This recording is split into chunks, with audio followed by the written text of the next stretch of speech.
Everybody, welcome back to another episode of Farmer George. Today's episode, I'm going to show you how to make mango habanero jam. Apologize for the length of this video. 2 reasons. I love showing you the exact process so you can replicate this at home. And I got the taste test at the end. That's about 2 minutes. If you want to watch that, stay tuned and watch somebody who typically doesn't eat very spicy foods and how he reacts to my mango habanero jam. All right, let's go outside and look at the habanero plant, and then we'll go to the kitchen and make the recipe. I just have way too many habaneros. I've been waiting to pick these for a while because I wanted to make something special. So these are the habaneros I'm going to be using for the jam. What you're going to need for your mango habanero jam are obviously mangoes. I'm using 20 here. 10 are going to be whole mangoes, obviously de-stemmed, and 10 I'm going to devein and de-seed them to get some of the bitterness out. But I still want some of the kick, so I'm going to leave 10 with the seeds and the veins and the placenta. Next thing, your mango habanero jam, you're going to need a mango.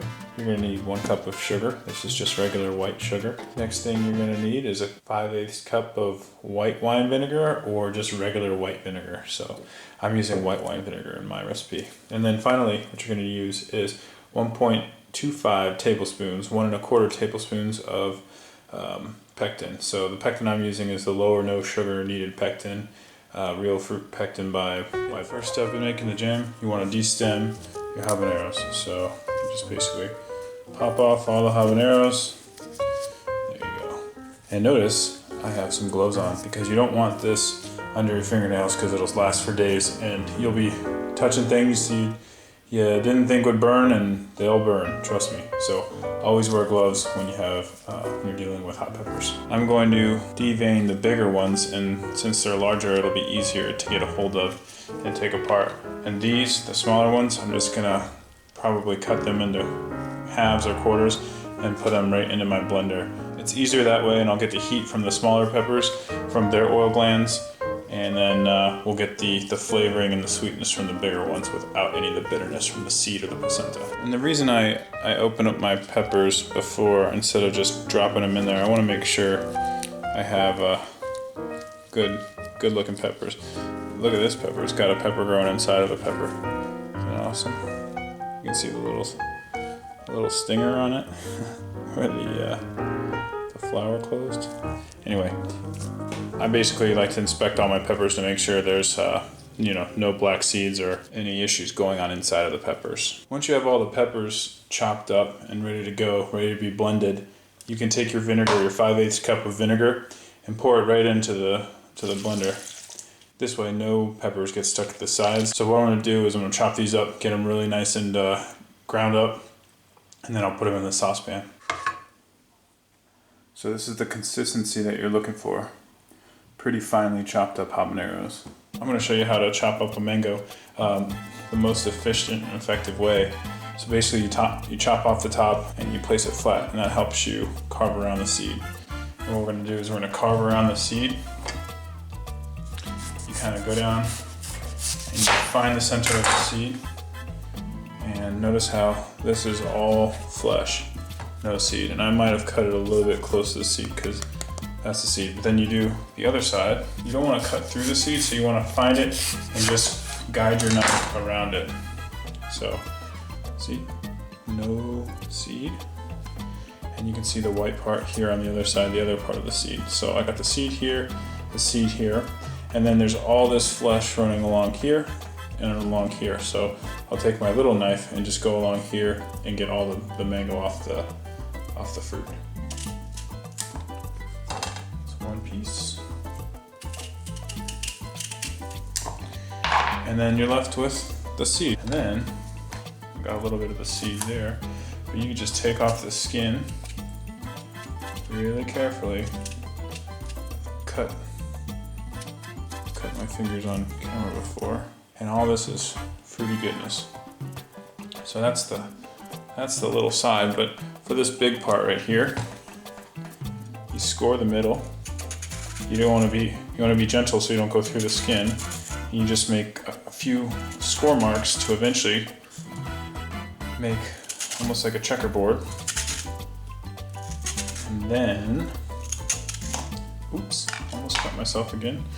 You pop the skin back, this might not be the most ripe mango, but you see all these mango cubes just so easily. Just pull them out and pop them in your blender. All right, so now we got our mango all cubed up and in the blender bottle. I want to break down the mango a little bit, so I'm just going to use a couple of shakes of salt, and then we're going to add our sugar straight into the blender. This way we don't have to do this later, and that's about a cup. It's kind of not level, so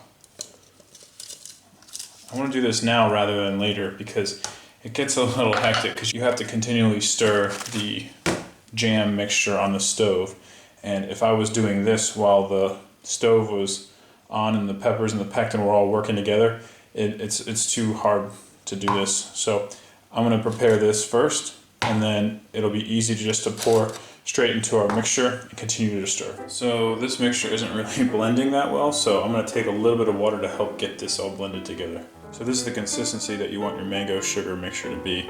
It's got a little bit of water in it to help help blend it up, but we're just going to set this aside for now until we're ready to pour it into the pepper mixture. So just like we prepared the mango sugar mixture in advance, we're going to take the pectin mixture and measure that out before adding it to the peppers also, because it just gets a little hairy when you have to continually stir the mixture after adding the pectin. So I got my tablespoon and a quarter of the pectin that we're using, and I'm going to go ahead and I'm going to turn on the stove at high heat, and then once this comes to a boil, I'll start to gradually add the pectin and start to stir. And once you start stirring, you have to continually stir until this the whole process is complete. So the mixture is at a rolling boil, and it's really pungent. I did this with ghost peppers. I have a video about that. And I had to turn this fan on, but I'm going to try to brave through it and just stir without the fan so you don't get any extra noise in the background. But that's a little bit of pectin. There's some more. And now I can't stop stirring, so you better have everything prepared ahead of time. And then I'm going to take my mixture, because it's at a rolling boil still. Just going to pop the top off. I gotta use two hands. And I'm going to pour that in here all at once. And then I'm going to stir this. And look at that color. That's what's cool about this. It's going to retain the orange from the orange habaneros and maybe get a little bit of the yellow from the mango. There's just one chunk of mango I gotta take out of here, maybe two. Throw this in the trash. So you'll know it's at a rolling boil once you start stirring, and the bubbles won't stop coming through the stirs. So I'm going to start my timer right now and continually stir for 3 minutes. So we got like 3 seconds left. Then we're going to remove it from the heat. Yep, timer's up. So remove it, turn off the heat. Give it a couple last stirs. And we're going to ladle it into the sterilized mason jars. And you want to fill these jars up until you got about 1/4 inch of headspace. And headspace is the space between the jam and the lid of the jar. So, I don't know, just about that much space. Set that aside. I'm going to repeat this with the next two. So at this point, I've kept my sterilizing water on very low and covered, so it doesn't take a lot of time to get back to a rolling boil. But I'm going to turn this water back up on high heat because I'm going to use this water not only to sterilize but also to process the jars. So I'm turning this back up to high heat.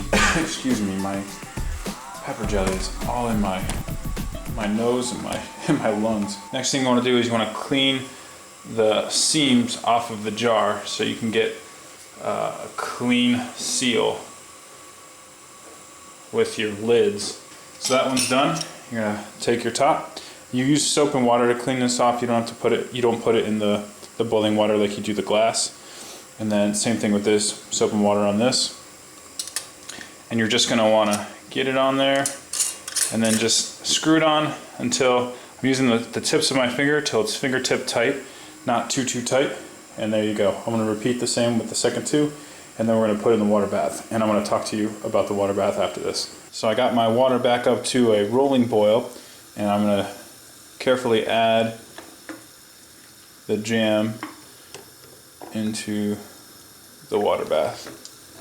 And this tool is a lifesaver, man.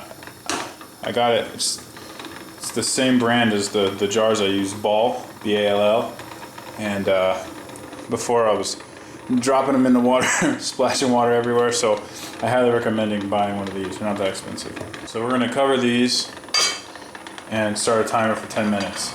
So after about 10 minutes, you can take the top off, and then you just let it simmer for 5 more minutes without the top. And I have it on the lowest heat. I'm gonna move to my front burner, which is smaller, because I want it to simmer. And I'll take it off the largest burner that I have. So it'll go down to a simmer for 5 more minutes. So my alarm just went off for 5 minutes. I'm gonna take these out. I'm gonna set them on a little hand towel. You'll start to hear, you just hear that? You'll hear these pop, which means they're processing, and you let the jam set for 24 hours before you can open them up. So we'll check back tomorrow, make sure they're processed appropriately, and then we'll... Hey everyone, Farmer George here again, and we have the mango habanero jam set. It doesn't move. So this bad boy is ready to go for about a year on the shelf, maybe even longer. And with me I have my father-in-law, Brent. Hello everyone. And he's gonna be taste testing this jam with me for the first time. If you wanna open it up. He's gonna test the seal. If you listen, you can probably hear it pop. Oh yeah, it's sealed. We have some Ritz crackers and some cream cheese. Here, I'll get you some cream cheese. And you can just put it right on. Yeah. So we'll taste it at the same time. And this is a never before had recipe by either of us. So this could be really good or really bad. It's an excellent bouquet. Cheers.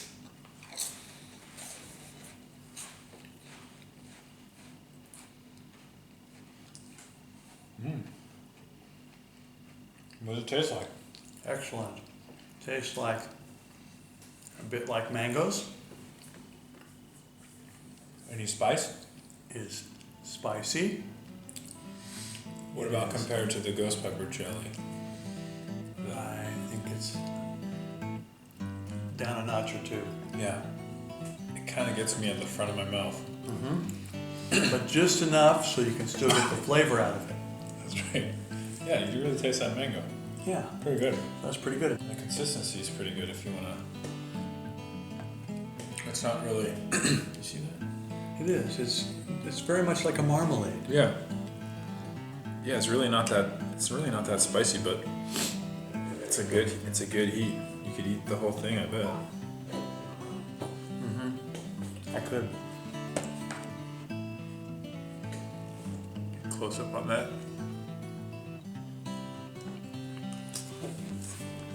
Nice mango up front. And then you pour them back. It's just perfect. Did a good job, George. Okay. So, if you liked the video, thanks a lot for watching. Hit this orange pepper if you liked it. Subscribe. And as always, share and grow together. See ya.